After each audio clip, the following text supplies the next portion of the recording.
Dear students, welcome to my channel study by RP sir. Dear students, आज हम class 12 physics का second chapter start कर रहे हैं, स्थिर वैद्युत विभव तथा धारिता। इंग्लिश में इसको कहते हैं इलेक्ट्रोस्टैटिक पोटेंशियल एंड कैपेसिटेंस। तो इस चैप्टर में हमारा फर्स्ट टॉपिक है वैद्युत विभव, जिसको इंग्लिश में कहते हैं इलेक्ट्रिक पोटेंशियल। तो अब हम समझते हैं इस चैप्टर में कि वैद्युत विभव क्या चीज़ होता है। पहले चैप्टर में हमने ये सीखा था कि अगर कहीं आवेश उपस्थित है तो आवेश के कारण उसके चारों तरफ विद्युत क्षेत्र उत्पन्न हो जाता है। तो आवेश के कारण उसके आसपास स्थित बिंदु पर विद्युत क्षेत्र का मान कितना होता है, उसकी गणना हमने की थी।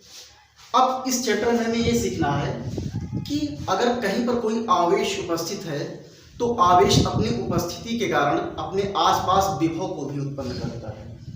तो सबसे पहले हम विभव को समझ लेते हैं कि विभव क्या चीज़ होता है। तो विभव को समझने के लिए सबसे पहले में एक एग्जाम्पल लेते हैं। मान लेते हैं हमारे पास कोई एक टैंक है। मान लेते हैं कोई टैंक है। इस टैंक में यहाँ तक वाटर फिल है, इसको बोल देते हैं टैंक फर्स्ट। इसमें जो वाटर का लेवल है वो यहाँ तक है, इसको बोलेंगे वाटर लेवल। और उसके बाद एक और टैंक है हमारे पास, मान लेते हैं जिससे काफ़ी बड़ा है, इसमें भी वाटर फिल है। इसमें वाटर का लेवल मान लेते हैं यहाँ तक है।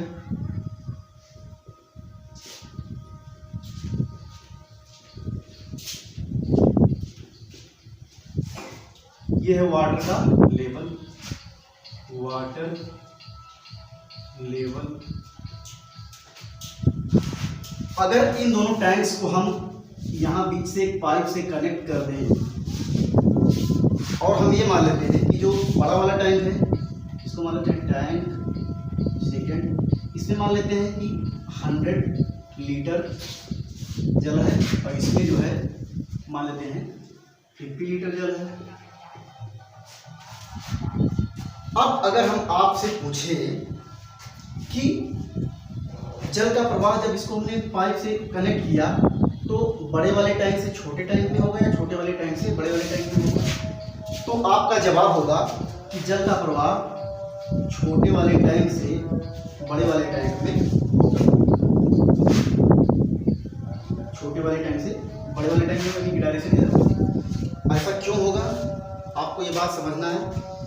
अब आप समझो, वास्तव में तो बड़े वाले टैंक में वाटर ज़्यादा है, छोटे वाले में कम है, तो ज़्यादा से कम की तरफ जल का प्रवाह होना चाहिए, लेकिन ऐसा नहीं हो रहा है, कम से ज़्यादा की तरफ हो रहा है। क्यों?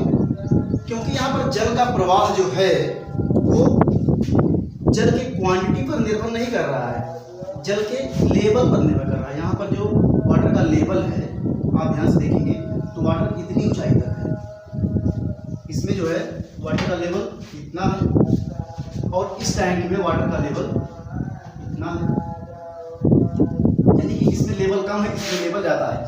तो जल का प्रवाह उच्च लेवल से निम्न लेवल की तरफ हो रहा है, यानी कि लेवल इसमें ज़्यादा है तो इससे इसमें जल का प्रवाह हो रहा है।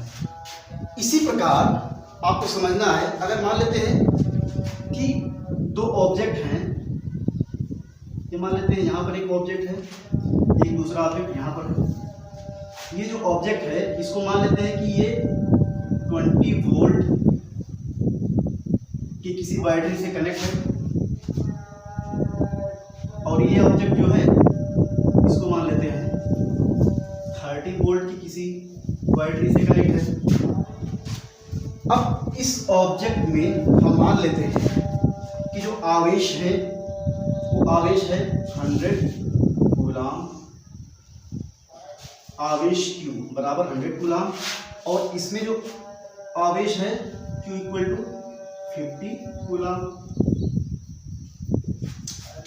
अब इन दोनों ऑब्जेक्ट को अगर आपस में अटैच कर दिया जाए तो वास्तव में जो आवेश का प्रवाह होता है वो इस छोटे वाले ऑब्जेक्ट से बड़े वाले ऑब्जेक्ट में हो जाता है।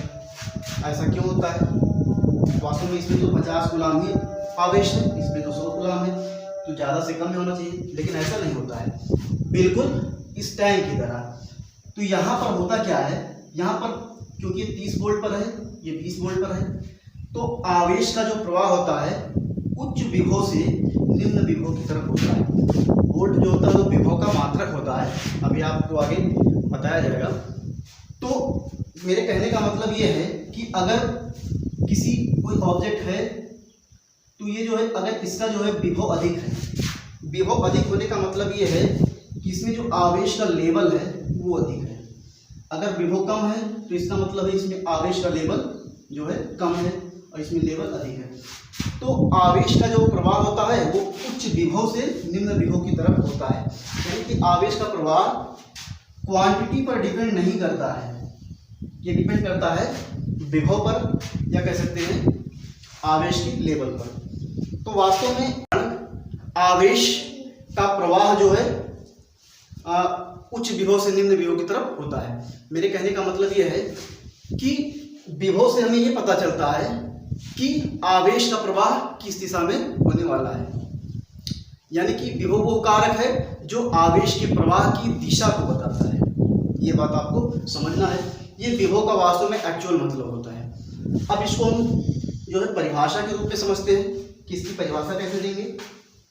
तो अगर हम कहें, इसको मिटा देते हैं,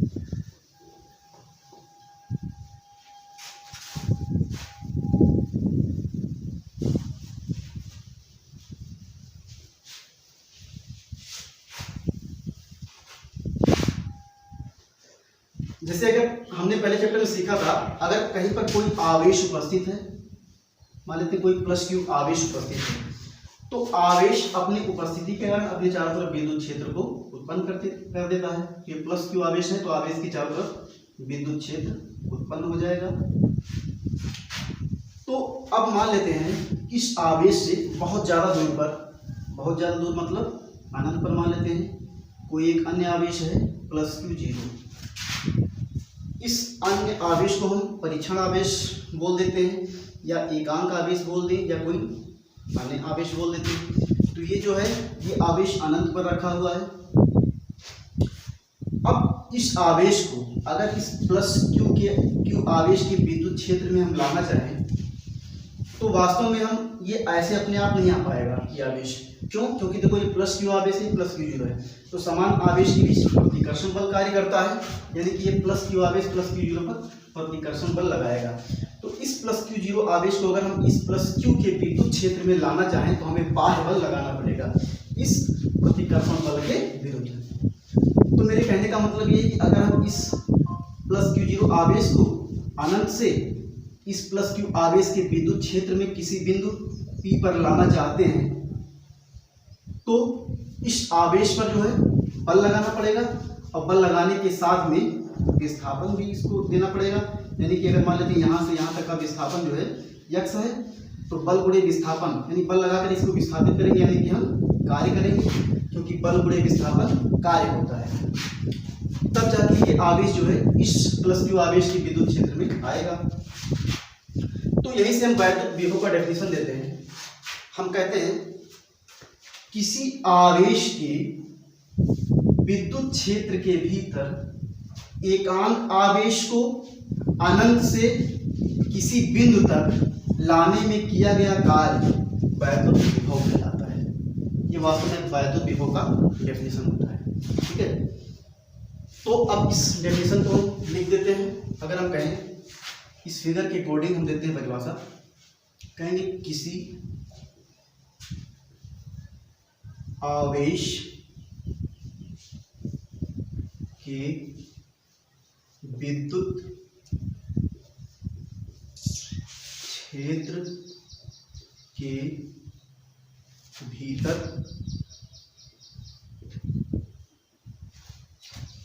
एकांक आवेश को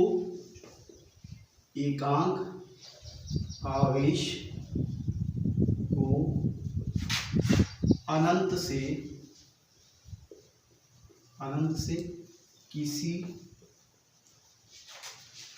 बिंदु तक लाने में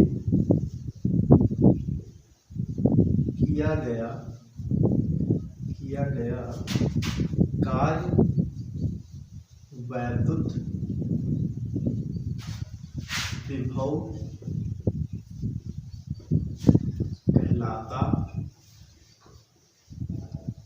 है। हमने क्या कहा, ये प्लस क्यू आवेश था, तो इस आवेश के विद्युत क्षेत्र में अगर हम एकांक आवेश कहें या परीक्षण आवेश कहें, इसको अनंत से इसके विद्युत क्षेत्र के भीतर अगर लाएं तो लाने में हमें बल गुणे विस्थापन यानी कि कार्य करना पड़ेगा। तो आवेश को लाने में किया गया कार्य ही वैद्युत विभव कहलाता है। ठीक है, हम वैद्युत विभव कहें या विभव कहें, बात एक ही है।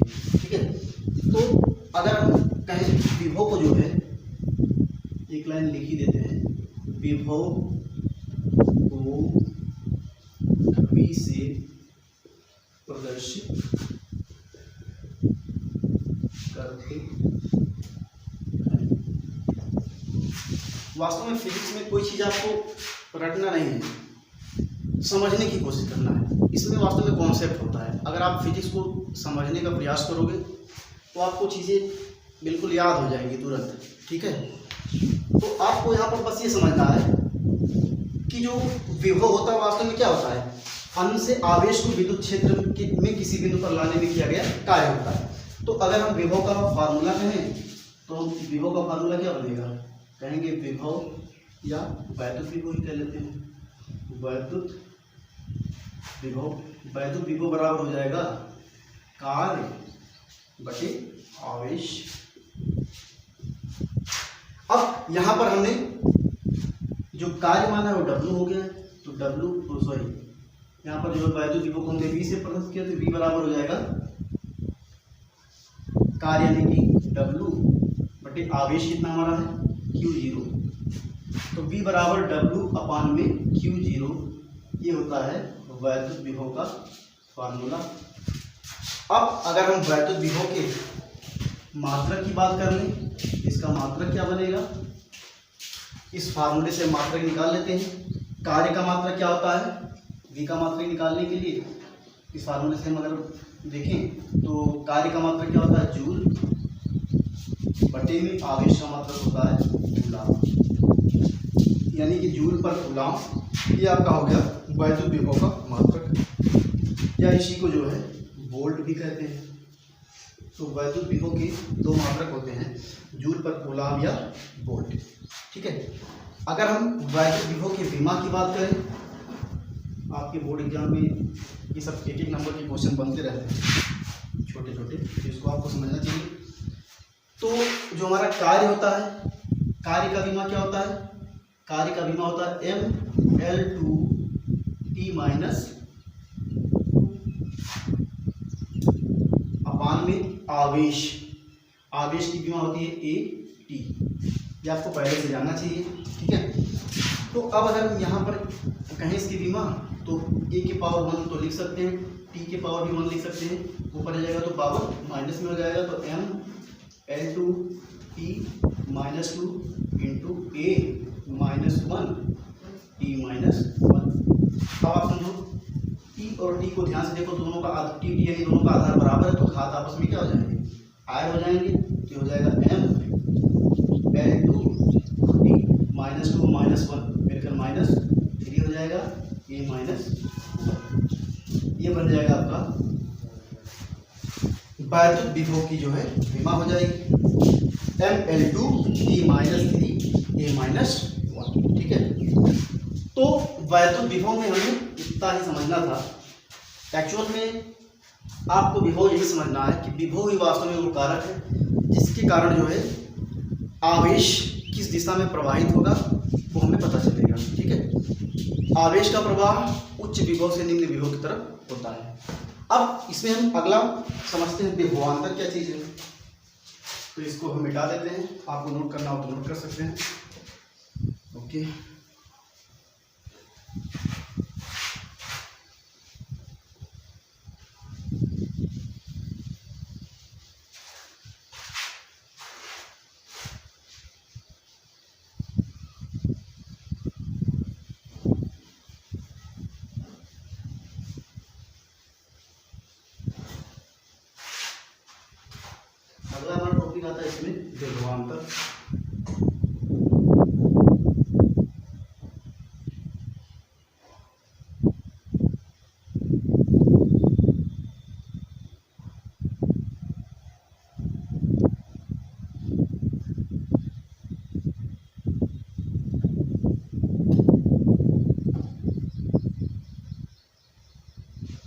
विभवांतर, इसको इंग्लिश में कहते हैं पोटेंशियल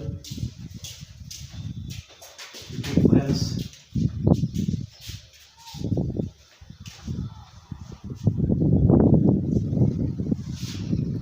अब समझते हैं वास्तव में विभवांतर क्या होता है। तो आप समझो बात को, पहले चैप्टर में हमने सीखा है कि कहीं पर अगर कोई आवेश उपस्थित है तो आवेश के कारण उसके चारों तरफ विद्युत क्षेत्र उत्पन्न हो जाता है, तो इसके कारण इसके चारों तरफ विद्युत क्षेत्र उत्पन्न हो जाएगा। अब इस प्लस क्यू आवेश के विद्युत क्षेत्र के भीतर अगर मान लेते हैं कोई बिंदु है, मान लेते हैं ये ए बिंदु है, इस ए बिंदु पर अगर हम मान लें कोई प्लस क्यू जीरो आवेश यानी कि परीक्षण आवेश रखा हुआ है, ठीक है, इस बिंदु ए पर प्लस क्यू जीरो आवेश यानी कि परीक्षण आवेश रखा हुआ है। इस आवेश को बिंदु ए से इसी प्लस क्यू आवेश के विद्युत क्षेत्र के भीतर किसी अन्य बिंदु बी पर हम लाना चाहते हैं, यानी इस प्लस क्यू जीरो आवेश को ए से बी पर हमें लाना है। तो क्या ये आवेश अपने आप आएगा? ऐसे नहीं आएगा। क्यों? क्योंकि अब प्लस क्यू आवेश है प्लस क्यू जीरो यानी कि दोनों समान आवेश है, जिनके बीच प्रतिकर्षण बल कार्य करेगा। इस प्रतिकर्षण बल के विरुद्ध हमें बल लगा के जो है कार्य करना पड़ेगा, तभी ये आवेश बिंदु ए से बी पर आएगा। यानी कि हमें बल लगाना पड़ेगा, साथ में यहाँ से यहाँ तक इसको विस्थापित करना पड़ेगा। अगर विस्थापन x मान लेते हैं तो बल गुणे विस्थापन यानी कि हमें कार्य करना पड़ेगा। तो हम विभवांतर की परिभाषा कुछ ऐसे देते हैं, कहते हैं किसी आवेश के विद्युत क्षेत्र के, ये क्या बन रहा है? विद्युत क्षेत्र बन रहा है, विद्युत क्षेत्र। तो कहेंगे किसी आवेश के विद्युत क्षेत्र के भीतर एक आंक आवेश को एक बिंदु से दूसरे बिंदु तक लाने में किया गया कार्य विभवांतर कहलाता है। ये होता है विभवांतर का डेफिनेशन। अगर आप लिखना चाहो तो लिख सकते हो, कहेंगे किसी आवेश के विद्युत क्षेत्र के भीतर एकांक आवेश को हम एकांक आवेश कहें या परीक्षण आवेश, ठीक है, आपको वही समझना है। किसी आवेश के विद्युत क्षेत्र के भीतर एकांक आवेश को एक बिंदु से दूसरे बिंदु तक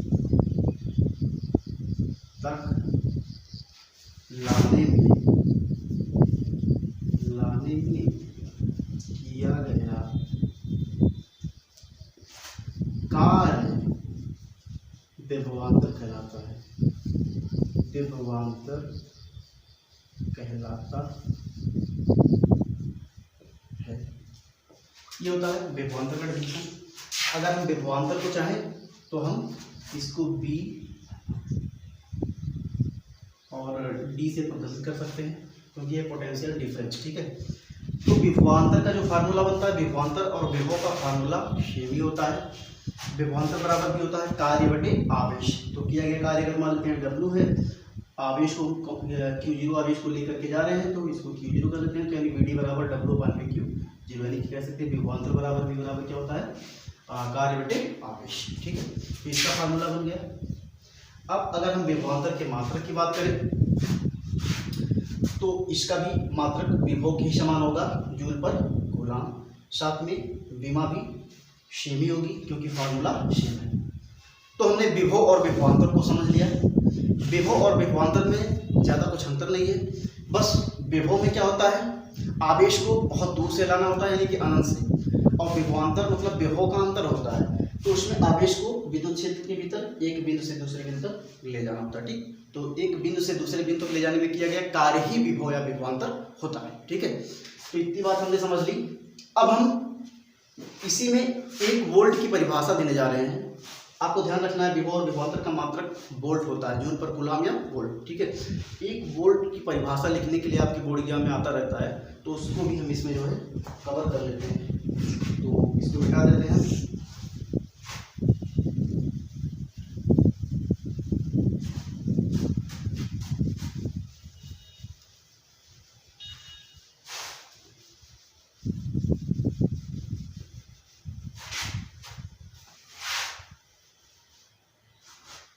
कहते हैं 1 वोल्ट की परिभाषा, 1 वोल्ट की परिभाषा।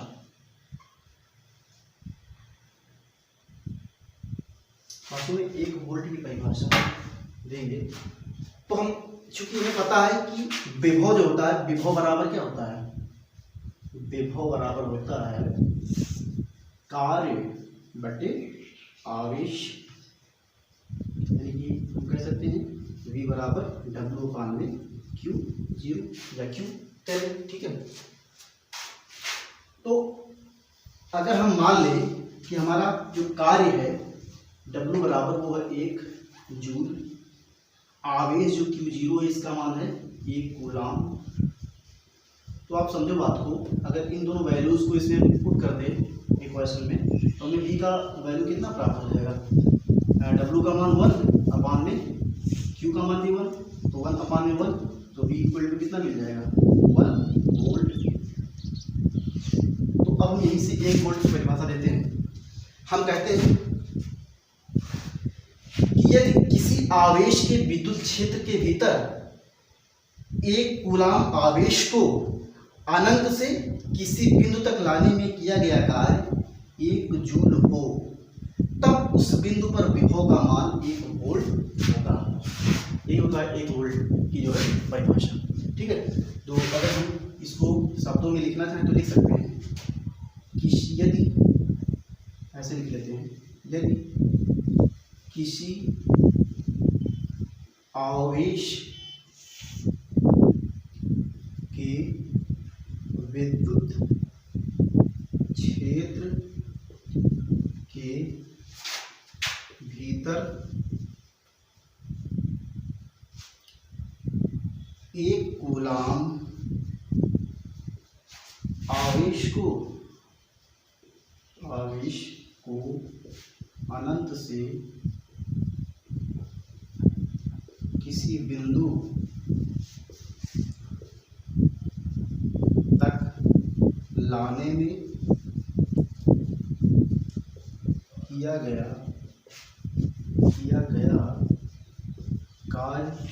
कार्य कितना हो, 1 कूलाम आवेश को लाने में किया गया कार्य कितना हो 1 जूल हो, तब उस बिंदु पर विभव का मान